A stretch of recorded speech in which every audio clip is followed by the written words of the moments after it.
Oh, to the garden. It's a New York sound like we in the garden. Huh? Everybody with a check ain't certified. If you look behind these shades, you see a murder house. Yo, my creators, what's going on? You already know when the ha go. It's another edition of Cuts. You know what the Cuts stand for? Culture, urban technology, and sports. We're here, you know, with the power players, the movers and shakers, the tastemakers, the artists, the athletes, whomever under the acronym of Cuts that is moving the culture forward. Nonetheless, to my left, to your right, oh man, where can I go with this man right here? I can't even say young man no more. We're going to go man right here, man. He's been working ever since I've met him. Ever since I met him, damn, almost a little bit more than a decade ago. Mm-hmm. You know what I'm saying? When I was coming into the media game early. You know what I'm saying? Oh my God, I thought I was gonna say. You know what I'm saying? But now, screw it. It is what it is. Hip hop. Mm-hmm. You know, just seeing his grind, seeing what he's done, and even under the tutelage of his legendary father, DJ SNS, you know what I'm saying? Shout out to DJ SNS. Nonetheless, I got my homie and my guy, the God. I got SNS ICY GANG in the building. What's good, bro? Reemo, thank you for having me, man. Yeah, I know you on the shimmy, the cool. We don't do the shimmy, but it's all good because I know you. You know what I mean? Yeah, for sure. Nah, but real talk, as I stated in the intro, you know, definitely, you know, seeing, you know, the levels, you leveled up. You know what I mean? And just overall, like, I love how with you, out of all the I'm not saying all the legendary kin or the legendary kids, you know, that's what I'll say. You know, legendary kids, they stay hip to who their fathers are or parents are or whatever have you. But I feel with you, definitely top 3, maybe top 5. I appreciate that. Really separate themselves from the pack. Yeah, you know, for you, I want to know now, being that you now young vet. Yeah. You know what I mean? Ain't no more, oh, well, how do you feel about you being the new artist and all that? Nah, you young vet. I appreciate you know, that. Yeah. Like, take us, you know, reach out to my creators right now. Take us to, like, what's that feeling like now, you being the vet that you are right now? I mean, it's a blessing, you know what I mean? Because I was able to turn it into a full-time job and a career. So, that's a blessing always.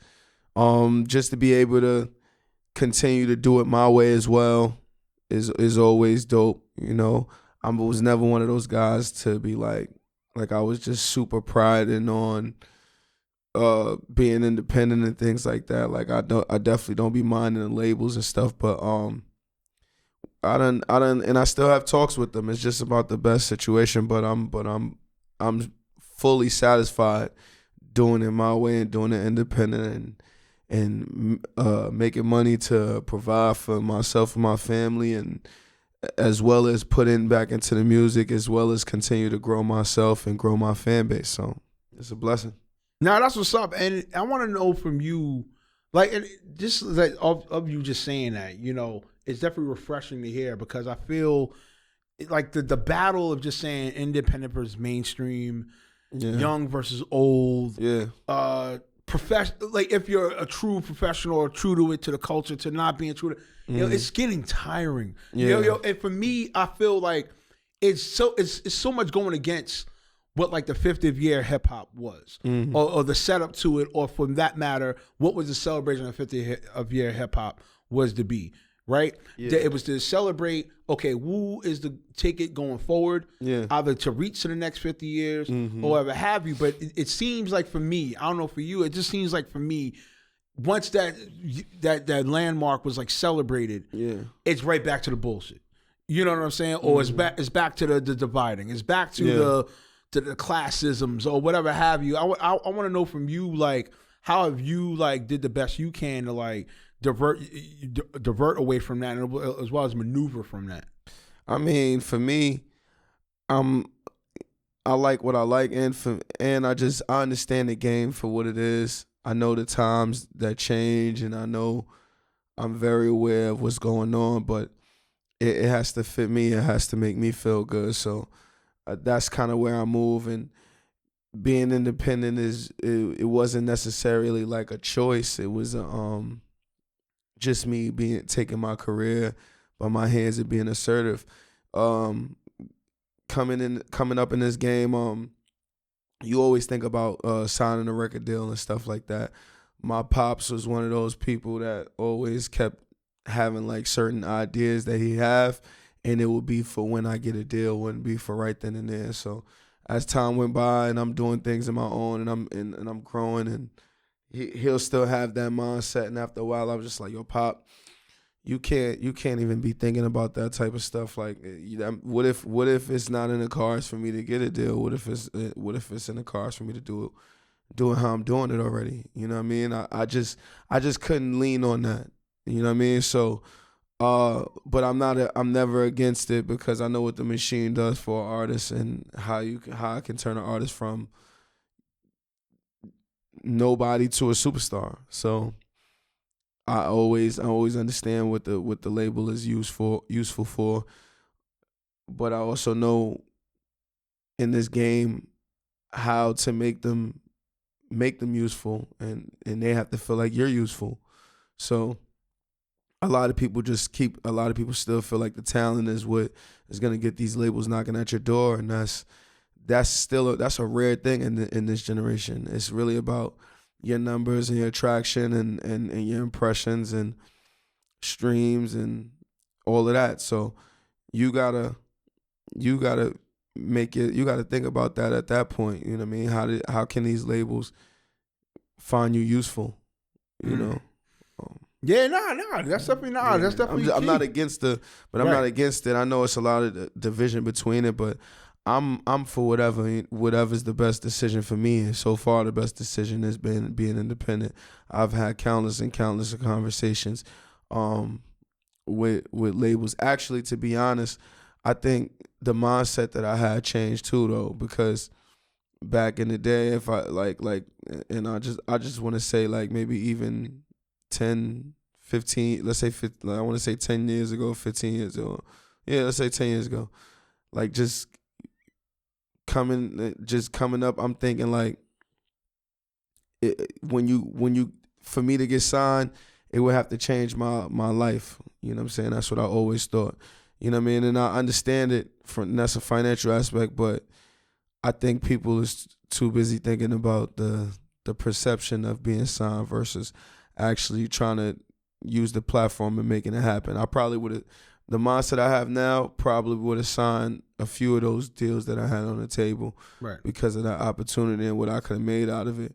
But instead, I'm thinking about the money aspect and what they was offering, and like, oh, I'm not taking that. I'm worth this and stuff like that. And I get it, but you know, I have a different type of mindset than I did then. Yeah, no, of course, no. I mean that's the key. I mean that's what comes with it.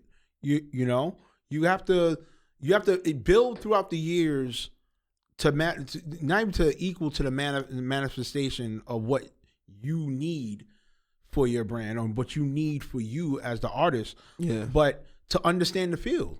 Yeah. You know, it's not just, and I get it, social media, what have you, like shows you the illusion that, okay, well, that those things don't matter. Yeah. Right. But at the end of the day, you'd be a fool to think that doesn't matter. That's absolutely, you be insane out your mind to think, okay, well, if it's just only numbers, that's the only thing that matters for them. And now I got it. It's gonna skyrocket everything. It's like, for sure. You still gotta work. You still have to work.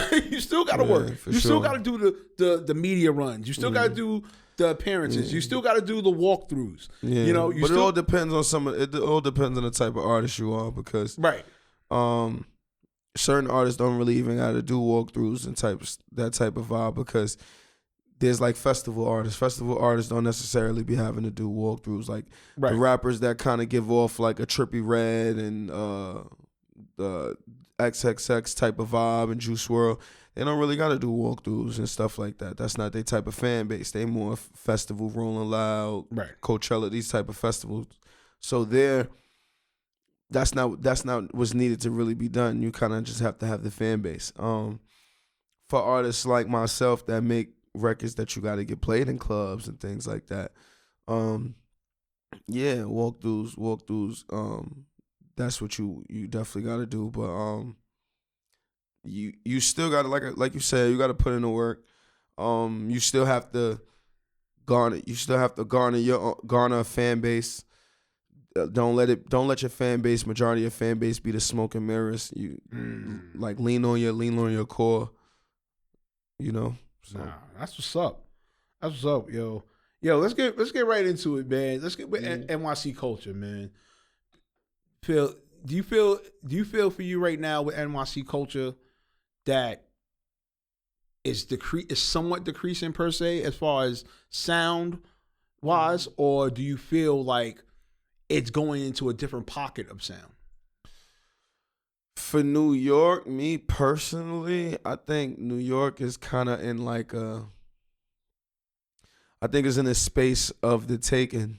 Like, I feel like somebody can come out of nowhere right now, or just somebody could come, even the rappers that we have can just, get into a vibe where they could create a certain sound or revive a sound. I think New York is in that space right now where it's in need of a good identity. We got a few things, but it's not a lot of New York artists harping on it.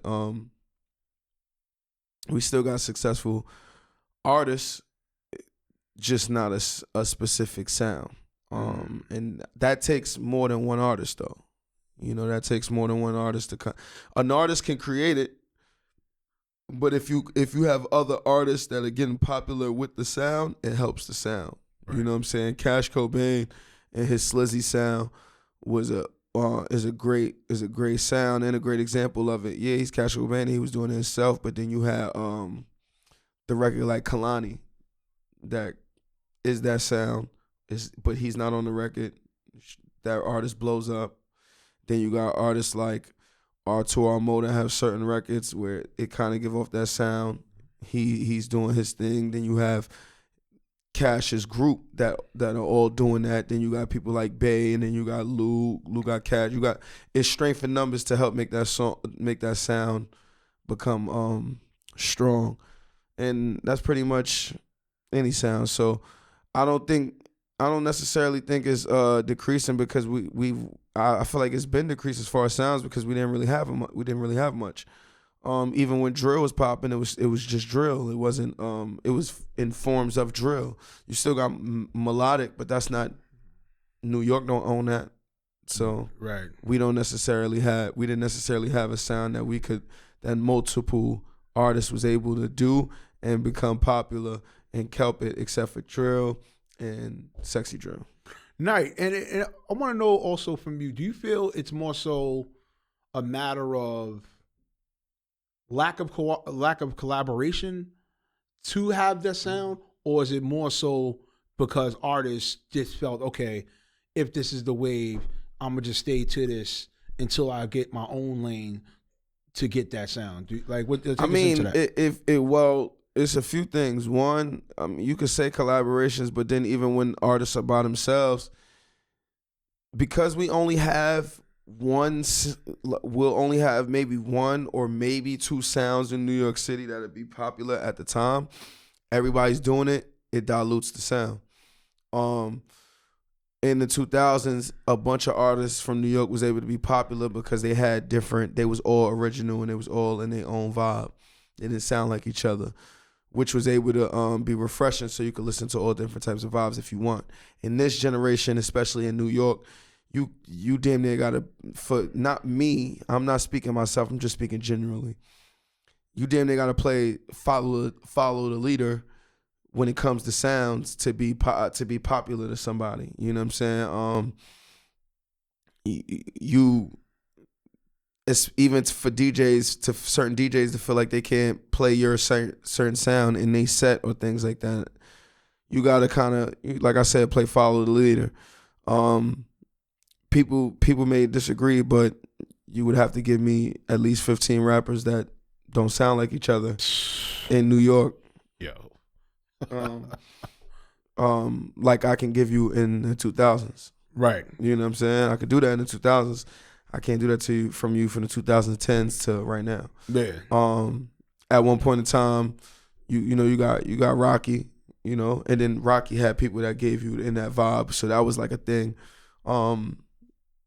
Rocky hasn't been super active in it, but he don't really kind of stamped already. It's like like I said, like I mean, it's just not enough for us to have multiple sounds. So then when people start all doing one sound or the one or two sounds, they dilute the sounds, and now people are like, yo, everybody sounding like this. Then it makes the fans perception wise feel like Cash Cobain can't even do his own sound when they say like, oh, he'll sound the same like on anything. He don't actually, because he was smart. He kind of dipped off and did like other type of vibes while people was all still doing his sound. So when he do his sound, he could still, be a breath of fresh air. But it's not too many people that have the sounds for New York. So it's like, yeah, it's collaboration, but it's also originality. It's also strength in numbers, because everybody wants to play follow the leader. So as long as everybody's playing follow the leader, sounds are gonna get diluted. But also too, for me, I feel also media in a sense kind of plays a part in the accountability. In what way?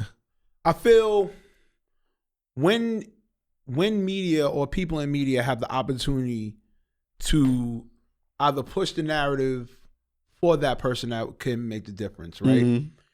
It starts being conditionalized in a way. Okay. Right? You know what I'm saying? Like, okay, well, numbers play the part. Yeah. Or for that matter, because if said media figure or journalist thereof, let's say they got burnt by 5 or 6 artists ahead that they willingly felt. Now they're on the fence in a way. You know what I mean? I want to know from you. Is it the media's fault that they're only pushing what's popular? Like I wanted people to get out of this mindset of it's like yo, they'll say yo, the government or whoever, let's say they right is pushing the narrative in music and stuff like that. The people have to make something relevant. True. The people have to keep something open. If there can be a bunch of liquor stores in New York City, if people stop coming to this liquor store is going to close down. It may turn into another one, but guess what? If they keep realizing that no liquor store is lasting here, they're going to turn it into something else. Right. There's stores that did probably Foot Locker and Jimmy Jazz and then did something else. Seeing that side wasn't working over there, they done turned it into a doctor's office, a gym, and other things of that nature. That's what happens when people are not going there and that place is not attracting revenue.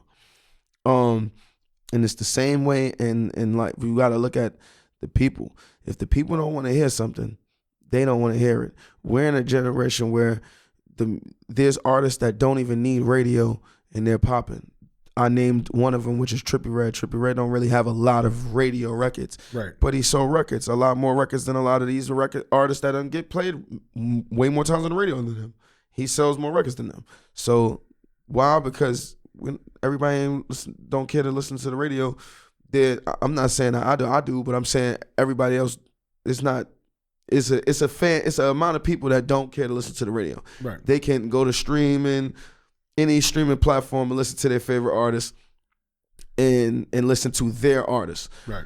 At that point, they're listening to what they want to listen to. The labels are only going to push something that they see is making them money. If it's not making them money, they ain't going to push it. So if everybody wants to listen to this is what they're going to push. And that comes down to the media as well. If this is what's in demand, and yes, I don't feel like it's your obligation to do what you said, which is to highlight certain artists that you think can make a difference. I think that's your superpower. I think that's the same thing with DJs. I just told shout out to my man Gat Murder. I just told Gat Murder on his podcast. I said it's not the DJ's obligation to break new artists. It's their superpower. Their obligation is to play the records that the people want to hear. That's what it's always been since the beginning of time. When these DJs are playing, they're playing break beats that from records that we already were similar to from other genres, right. Made it into a hip hop twist, and they're playing those. But then they let the MC just garnish the crowd turn up the crowd. And then when it became records, now it's records that the people want to hear because these records are spreading all over the world. They want to play the records that people want to hear to get the people moving. You got to think about the fan. If a fan comes here and pays $100 or $50 to $100 to get in this club and have fun, you think they want to pay $50 to $100 to hear a person they don't know? Exactly. No. Nah, it's a DJ superpower to play it so well and sell it so well to make this person leave and say, yo, I got to know this record. It ain't their obligation to make this person come here and know a new record because that ain't what they paid for. Right. And it's the same thing with the people right now. So the people that got to be held accountable before we even hold media and all that accountable is the people that's buying into it, which is the fans. And that's the conversation that I don't want to have. It's what the people want to hear. The people are not getting manipulated by the what. No, the people they're only getting pushed more of what they like. The whole like for me, I was gonna add and attest to that. Yeah, the whole like conspiracy theory narrative, or even for that matter, to say that I get what they're trying to say. I get it to a degree. But understand that how much power the people play in that, because we can all say no. It's just like when we wear fashion, certain things are not in the style anymore. Are we wearing it? No, exactly. You know what I'm saying? But guess what? But like I said, it's strength in numbers though, because we as people in the culture, we might not wear K-Swiss, but K-Swiss is still around. So there are people that's buying it. There's a pocket of people, of course. Okay, then. So it need to be a strength in number in the things that we saying. If this is what's the wave that people are doing to get lit and do, then and you want other, look for it. Everybody says they want all types of music, all this type of music. You can look for it. But problem is, certain people don't want to look for it. They want it to already be hot. See, and I think that is an issue at hand, because that's why we hold the fans accountable. Yeah, you got to hold the fans accountable. But I think also too, because the times that we're in, because the options are so available, you got to figure. Let's rewind the clock back. Yeah, just like you said, the pinpoint time, 2010. Mm-hmm. Let's say pre-2010. Mm-hmm. The availability to music and just the availability of the entertainment itself, wasn't as approachable. It wasn't even as reachable. Social media. It wasn't no social media. So as reachable. Yes. But see, now that's what I'm saying. That's why you have to hold the fans accountable in this generation, because it's not much of a lure you can hold over the fans. It's social media. Everything is there. When paparazzi would take a picture of an artist in the 90s and the 2000s, you would have to find out from a newspaper outlet, a magazine outlet, or one of these TV platforms. Now I can see that 2 minutes after it was taken a picture of. 2 minutes. It can be filmed on live. It can be live right then and there in real time. So that's the thing now. So that plays a part into the accessibility in the music and the power of the people, because they choose to give certain things light and choose not to give things light. You feel me? They'll say certain things like, Max, like for example, Max Beats. Certain people will say, "Yo, they want Max to get into a certain bag," but Max been dropping music even when he was in jail. You didn't listen to it. That's a whole fact. You feel me? I listened to it, so I know. But I'm saying that you dig what I'm saying. It's in front. You can go get it, right? But you didn't want to. But the choice is up to the fans. Choice is up to you. You don't want to look for it. You want it to be smack in front of your face. And that's just like music and anything that you want of quality. Why should it even be? I get it. We want it to be smacked in our face. Quality, we want quality to be smacked in our face. And as rightfully so, because it's great quality. Mm-hmm. You want the world to have it. But with so much diluted, with so much cut, no pun intended. It's all good. It's all good. With so much cut that is you can't even. It's hard to find pure, but you gotta look for it. It's still there. You just gotta look for it, like it enough to want to pass it on to your friend. That part. Woo, my crabs. Getting into it, son. Yo, is let's see. Let's see. What do I want to get with you with? We here. We here. No. All right. Do platforms like podcasts and social media matter more for NYC artists than they ever did with radio? I think that's just for people. It depends on the person, because because if a person doesn't know how to talk and then it's gonna hurt you because you don't know how to talk. If you know how to talk, then it doesn't hurt you. Yeah, because it helps you. Because even the other day, shout out to Charlamagne. He had posted up the Miz's video. So the Miz had shout out to the Miz. Yeah, the Miz. Yeah, I follow him. Yeah, definitely. Yeah, no, he's dope. I followed him and looked at his content. He looks like Reddington from Blacklist, but and he sounds like Reddington a little bit from Blacklist, but he is a legend, and I love what the things that he talk about, so I follow him. Yeah, definitely. No, so definitely he had posted about the latest. Shockingly, with everything with social media, what have you, and podcasts, what have you, that matter, you would think the numbers would still kind of skew with radio, but shockingly, radio still is the number one numbers wise. But here's the thing, man. But then he put the stats in his caption. So I believe it's 68% between the ages of 25, I want to say, to 40. Okay. 25 to 40, 68% versus 40% podcast. Yeah. And then also too with radio still, I think if I'm not mistaken, on an audio DSP platform rate. Okay. I think it's up like around like maybe high 60s, high 70s.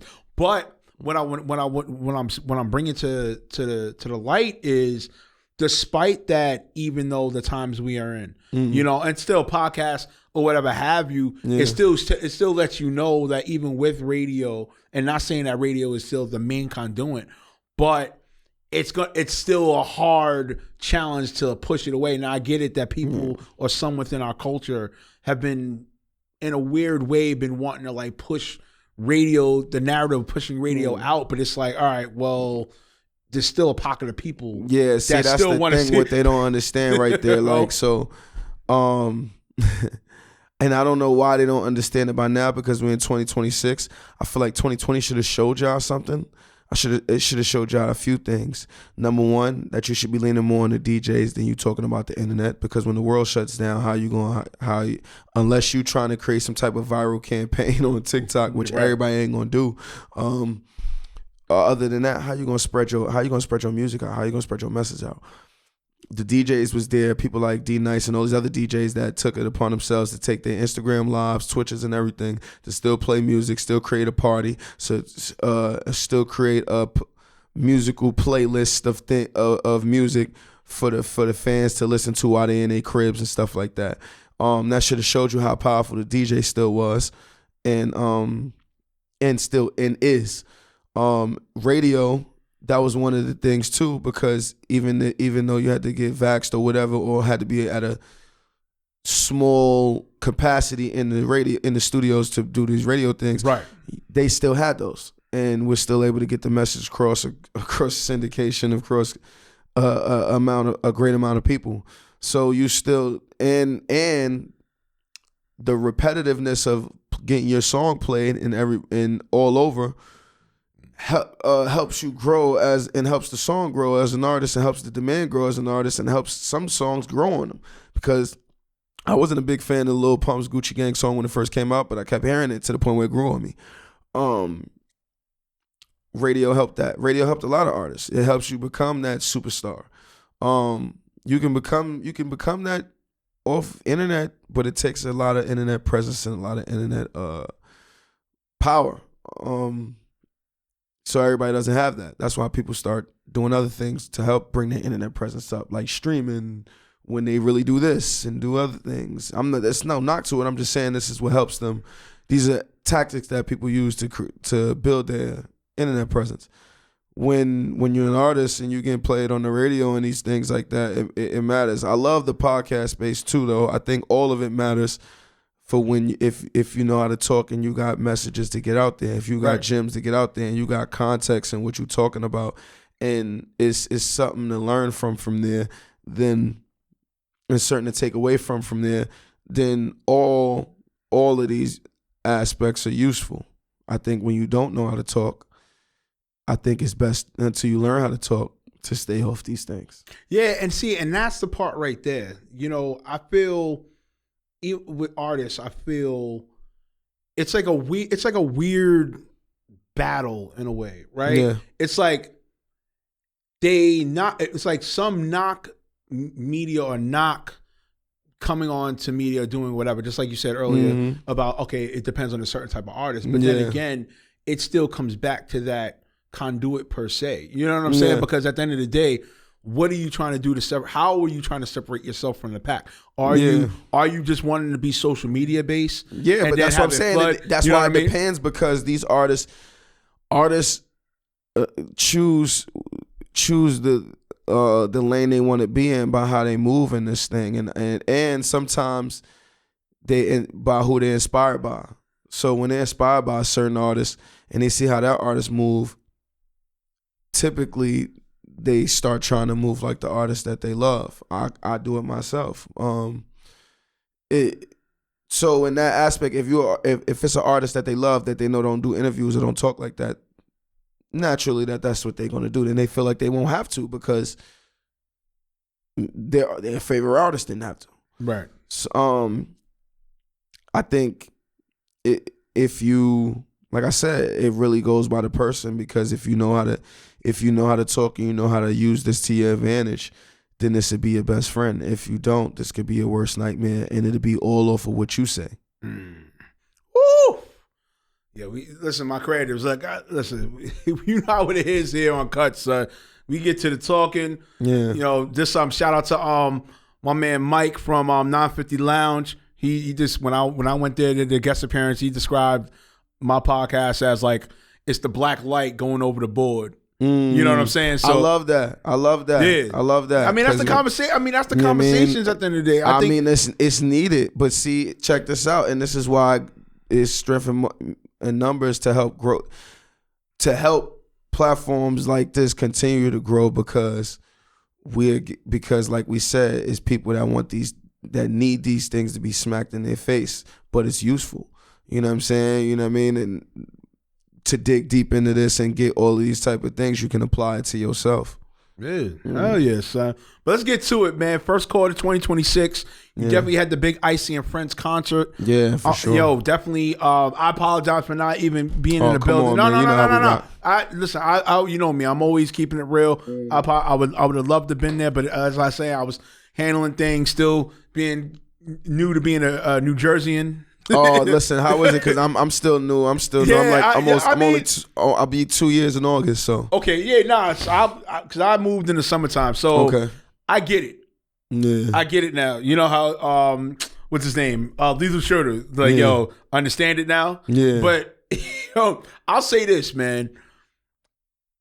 For the piece, wise, I understand it from them as far as Jersey. Yeah. You know what I'm saying? Because it's further sporadic. See, us here in the city. They strict as hell, them cops. Oh yeah. Woo!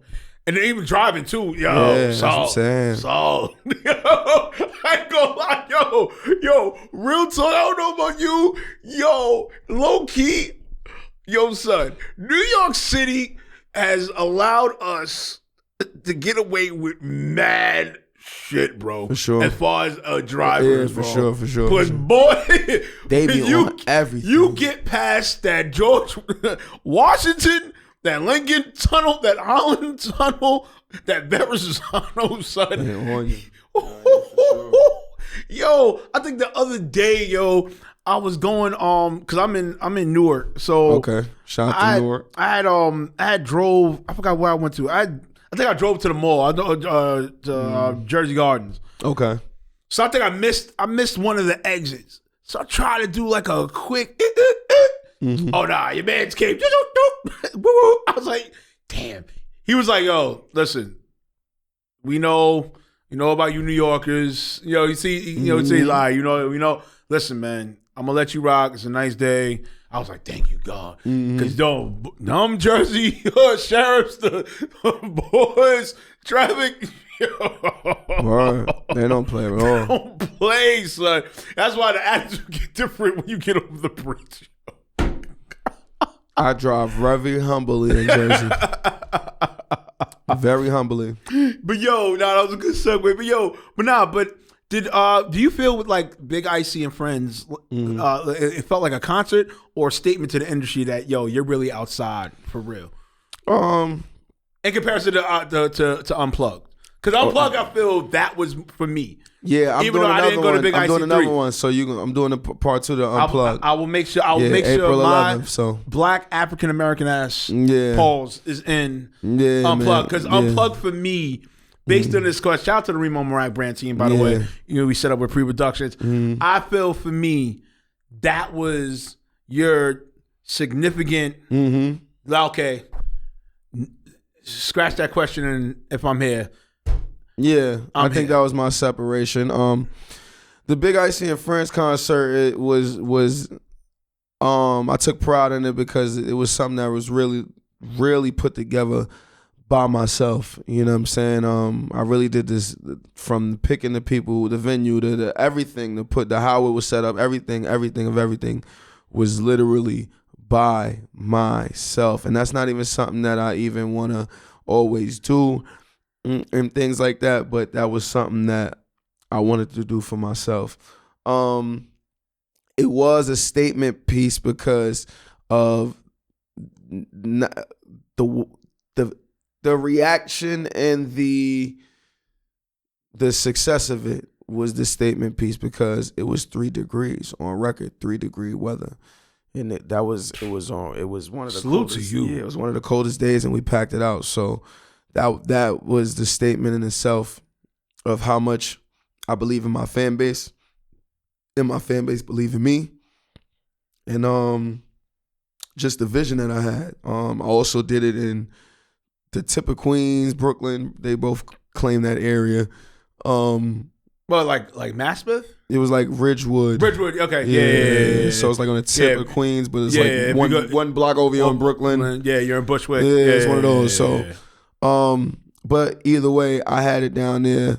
One, I like the venue, but two, just to do it outside of Harlem, because when I be doing it in Harlem and it be packed, people just believe like it's just, you got the whole Harlem in there. And yeah, that may be true, but this ain't just Harlem in there. It be Harlem, CT, Philly, Jersey, Delaware. You know what I'm saying? I have people coming from down south. I'll be having my Japanese producer pop out every now and then. So I'll be having people. To him, definitely. Yeah, so I just be wanting to show that. So me packing it out outside of Harlem just want to let them know that it ain't going, it don't matter where you put it at. You know what I'm saying? Nah, that's what's up, man. Yeah, so all right, we're gonna get not controversial. I think you say political. Let's get it. Who surprised you the most on stage and who almost didn't make the cut? Ooh.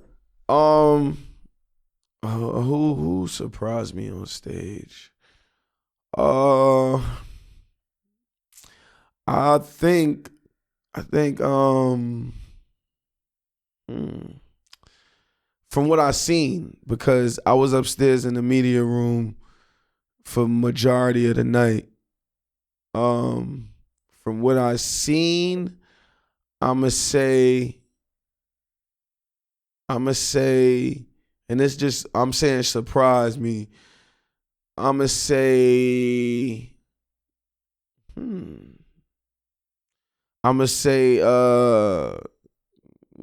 probably Stiggity. Okay. Because of I wasn't surprised at his energy, but I was surprised that how well he carried himself and how well people received him. And Najee, I think Najee. Okay. When I seen him and Wade's performance and the reaction they got when I heard it and I seen that it was them, I'm like, oh, that's dope. Who almost didn't make the cut?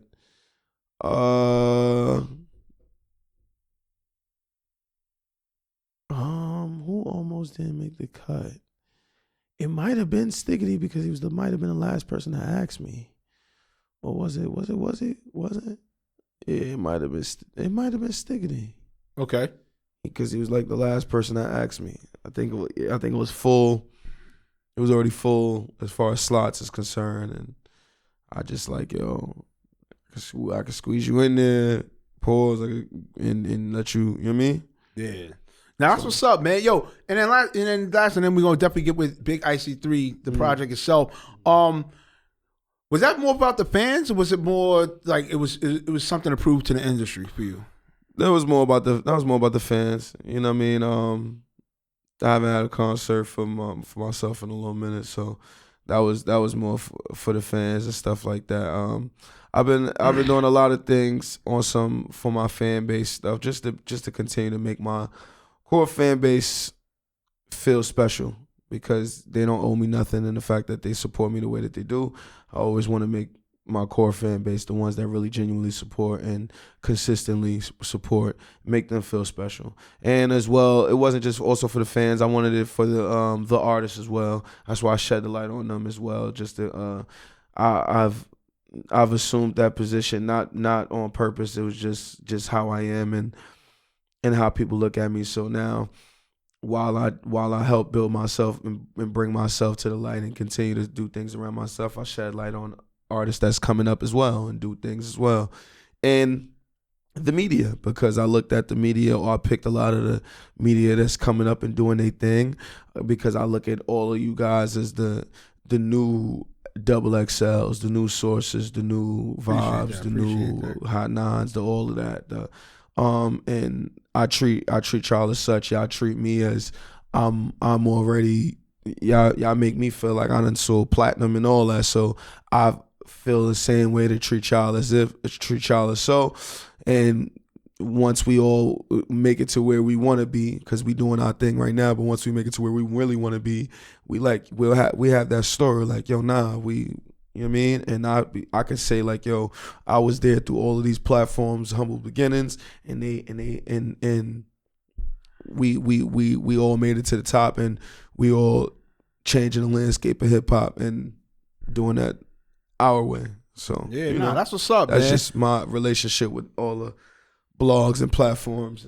Hell yeah. That's one thing I definitely attest with you, man. You know, for the years that we known each other and everything like that, and even to where I even beforehand ignored the fact that, you know, your dad is who he is. You know what I'm saying? Because for me, I'm huge on that. I'm so huge on that. Like, I'll keep it a buck. When I see interviews, I see y'all go on interviews, and that's like the precipice, or it's like the main scope of it. I'm like, yo, they don't like that shit. Yeah, but I mean, I get it.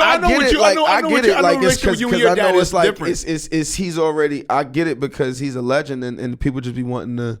I get it. I get the story behind that. Me myself, and especially if they don't know me that well, then I understand that too. You know what I'm saying? But if you know the work that I've been putting in, and know that I've been doing this without even having to need him, then it makes the conversation better. But I understand it because he's the big homie at the end of the day. He's a legend. Oh, no, by far. So I understand it. No, true, by far. But yeah. Does it become redundant? Yes. See, that's the part. Yeah, that's the part. Because it's like, all right, I'm not saying that, yes, it does add on to the aspect of the talking point, or for that matter, if you want to say for the sake of clicks and views or whatever, cool. But in the same token, it doesn't show the growth as you as the figure. But you know what I'm saying? But that's what I signed up for, right? You know, you're gonna have certain platforms that are solely, you know, and like interested in that, and that's fine. You know what I mean? It's fine. It is you won't be the person. You won't be a platform that I'm gonna say when they say, "Yo, what do you think one of your best interviews was?" You won't be that. You won't be named that, and they're like, "Yo, why not?" And I'll tell them because it was redundant. All you cared about was asking me about me and my pops, and not that type of dynamic. Right. So but even I could even take it to the time at initially spoke to you was at Born for Peace. Yeah, that's a whole fact. That's when you and You was the kid. OnStar, y'all did the ill performance. Performed, yeah. And I remember we kept interacting throughout that day and shit like that. And I think initially it was, I forgot, I think it was Sneakers Wise. I think you came, yo, son, them KDs, whatever. And I just chopped it up with you. And I didn't even put two and two together or whatever. And then even when I found out, because I remember my first interview with you was over in Harlem at you ain't the making Sneaker like spot. that. Like you touched on it, and I don't mind people even having those conversations. I just think it's redundant when you think about the premise, but you definitely wasn't like that though. Yeah, you know what I'm saying?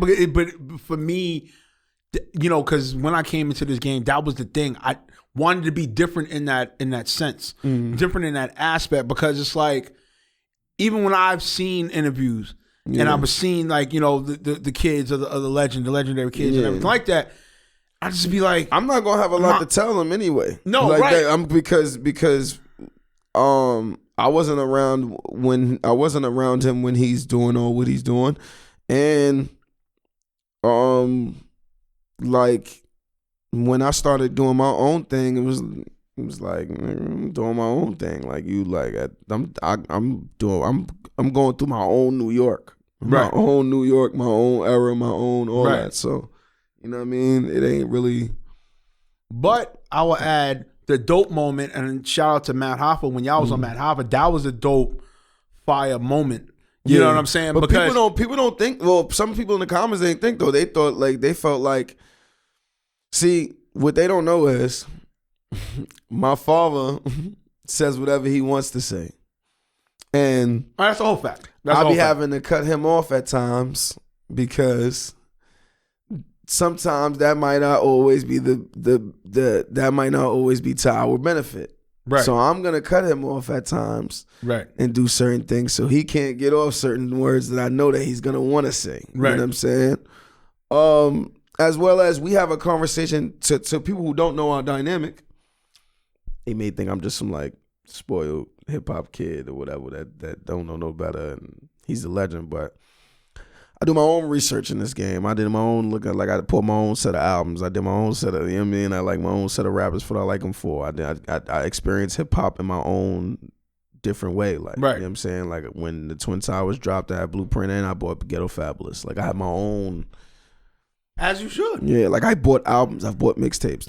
They weren't handed to me. You know what I'm saying? I'm just saying that in the sense of we have two different stories. So when people ask, it's best to try to like get into that versus worrying about thinking that I was just around all these hip hop stories, or I got a bunch of hip hop stories at DJ SNS, because I don't. I learned them from famous rappers. Yeah. Yeah, because even too, like I was the same way with Shy in Weather Park. I was the same way with Jay Wan. Shout out to Jay Wan. You know what I'm saying? Shout out to Jay Wan. You know, Jay Wan. You know what I'm saying? Shout out to Weather Park too. Yeah.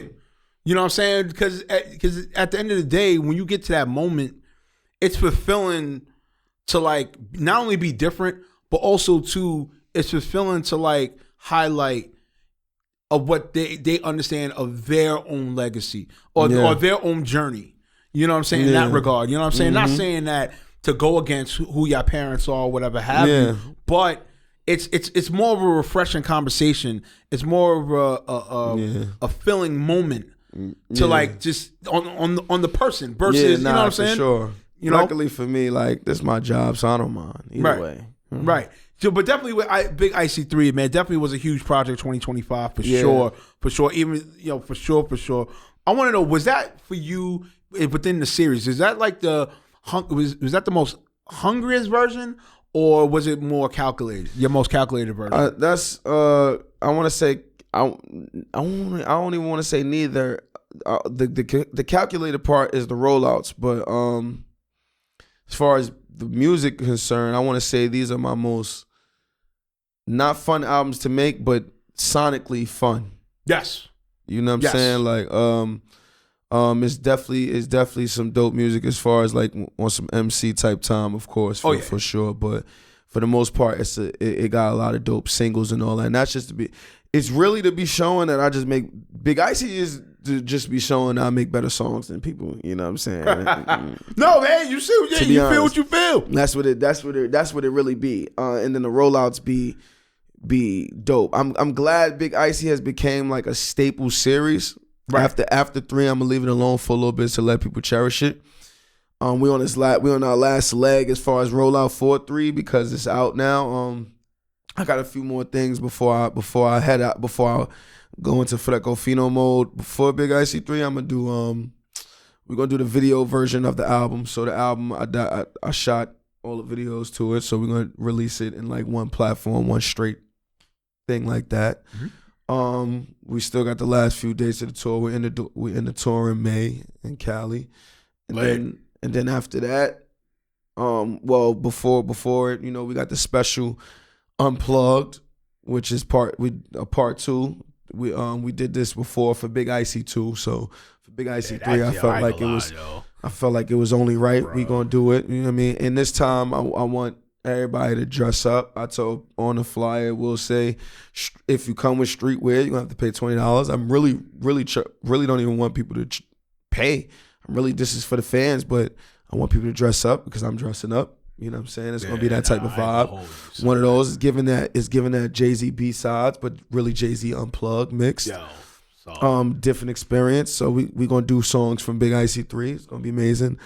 I am gonna still sprinkle Coquito for part 2. Coquito's like the hit, man. It is what it is. But we're gonna transition and end off Big Icy rollout right, so we could transition because it's getting warm.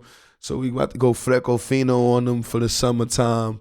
You know what's going on when I get into that. The parade is gonna be lit. We're gonna be. I got a short film coming for Fleco Fino as well. Oh, fire! Yeah, It's gonna be dope. We got bringing you the exclusives here. Yeah, we got some dope merch coming for it. Like as far as like the shirts, hats. We got some bobbleheads coming for the Fleco Fino character, and then then SNS comes back with a whole nother album in the fall. Don't worry. I'm already locked and loaded though. Like I'm ready. Nah, that's what's up, man. That's what's up. All right, man. I'm gonna ask you a couple more, and then we're just gonna wrap it up. All right, let's go on some nerd type level. Let's do it. As far as the beats, man, with the BPMs. Yeah, so it's been a big, huge thing for I want to say the last few years. Mm-hmm. Producers have been on it, and I want to know from you. Combos. Yeah, I want to know from you on an artist sense. Like, do you feel like BPM shape the way you rap in a way? No. Okay, go into it. Because I know how to rap, and it don't be mattering. It don't be mattering the BPM. It don't matter what type of record it is. As long as it's hot, I'm gonna do it. And to be honest, my versatility is why I'm able to talk like that. Everybody else don't really have that, so I could see why it will help. It will, you know what I mean? I don't mind. I do have a preference because it is certain type of records, type of beats, like as far as like BPM wise, that I do not like at all, and I can do them and I've done them, but I don't like it. I don't like the beat tempos. Like damn, it's tough to name right now of a type of song that I can give you for it, but it's like real slow.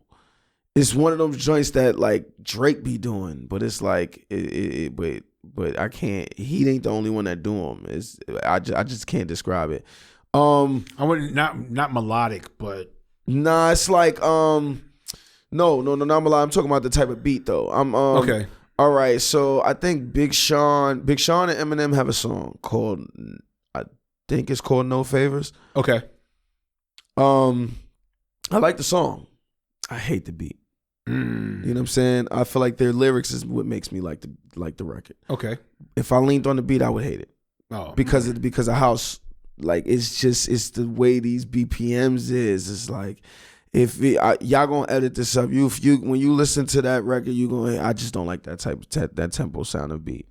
Other than that, it don't matter for me. Do you feel even I don't know if you took music theory or just took a study of music theory. Do you feel within your career?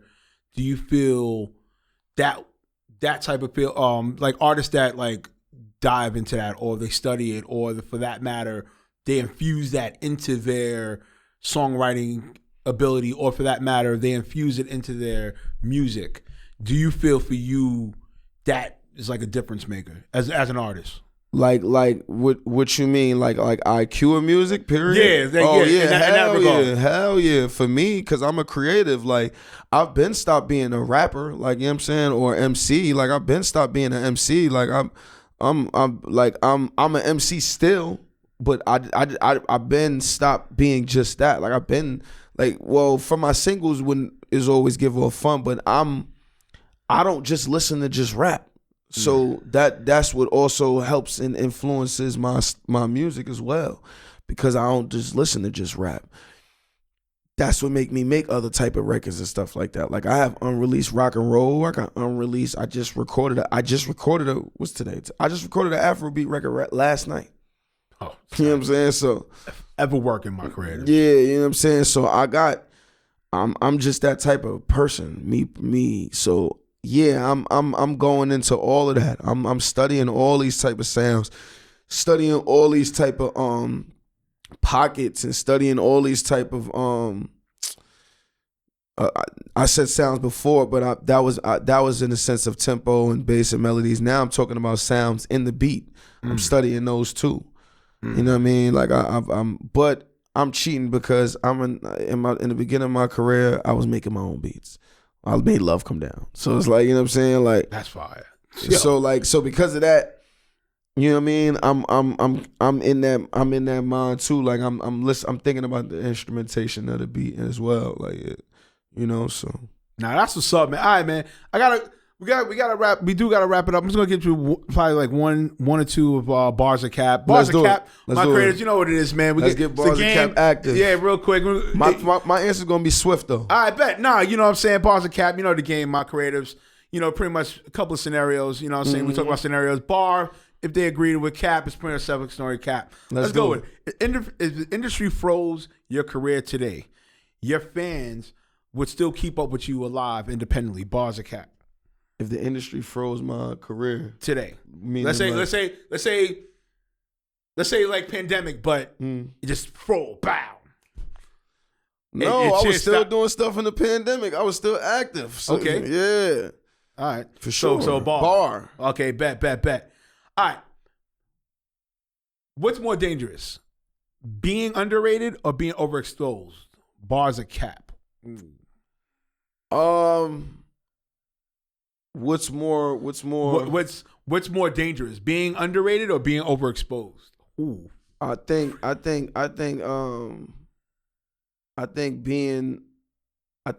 underrated is, I think it depends. I think people can use the overexposed. I think being overexposed can make people tired of you. But I think being underrated can never get you to a point of people even getting used to you. People don't even know you're there. Dang. Sometimes. Right. That's tough. So I'm gonna take my chances with the overexposed. Right. Cause my thing with overexposed is I think it's more dangerous when you're underrated. There's better chances to pivot. Yeah. Versus being underrated. See, underrated, it's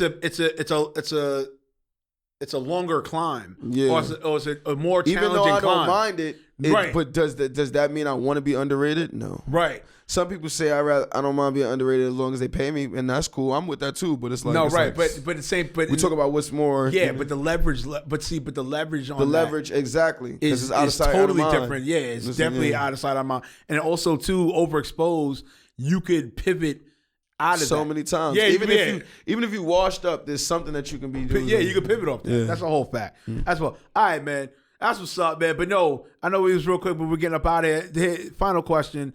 It's just overall final question. No bars of cap. Final question. Name one thing you changed about artists' move in 2026 instantly. Name one thing that you would change about artists' moves in 2026 instantly. Complaining. Even though we're pretty much in two quarters right now. The entitled mindset. Oh man. Woo. The entitled mindset. That's walking around thinking niggas owe you. Oh my God. Walking around thinking people owe you. Oh my God! Shout out to DJ Epidemic. I think it was a soundbite I did. I was like, nobody knows you fucking niggas. Yeah, like, walking around thinking niggas owe you is the biggest. And walking around entitled to somebody or thinking because we like all of that. Like, you know what I'm saying? I think that has to get out of here. When you walk around like nobody owes you, unless you know you did something that was pivotal to where it's like, yo, bro, you owe me. But other than that, if you know this person ain't do nothing, if this person doesn't, if you know there's nothing, all you leaning on is your relationship, then that person doesn't owe you nothing. Exactly. You already know what it is, my creators, man. Shout out to SNS ICY. Follow him. Follow everything. Even if you want to look in the camera, let everybody know where to follow you at, dog. Listen, follow me at S, the letter N, the letter S _ ICYGANG. That's SNS _ ICY Gang. Follow me. Big Icy 3 is out now on all streaming platforms. Make sure you stream the singles Thanging, Take Care featuring Capella Gray, stream Come Over featuring Bianca. The biggest. Stream No Apologies featuring Jim Jones and Mano. And stream She Got It remix featuring NLE Chopper. Let's get it. Yes, you already know what it is, my creatives. You know how it goes here on Cuts. You know, culture, urban technology, and sports. You know how we go with it, man.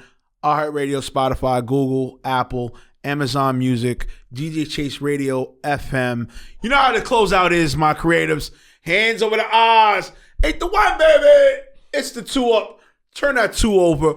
Ruger's up. You already know what it is, man. You know how we go out here, and that's peace. All right. There we go, son. That's right on time. Thank you. Yes. Yeah. Thank you, my brother. Thank you. Told you, son. Those are the gems that niggas gonna see. I can't wait till you clip all those type of shit, son. Yeah, son. Son. I ain't gonna lie to you, man. Like I just feel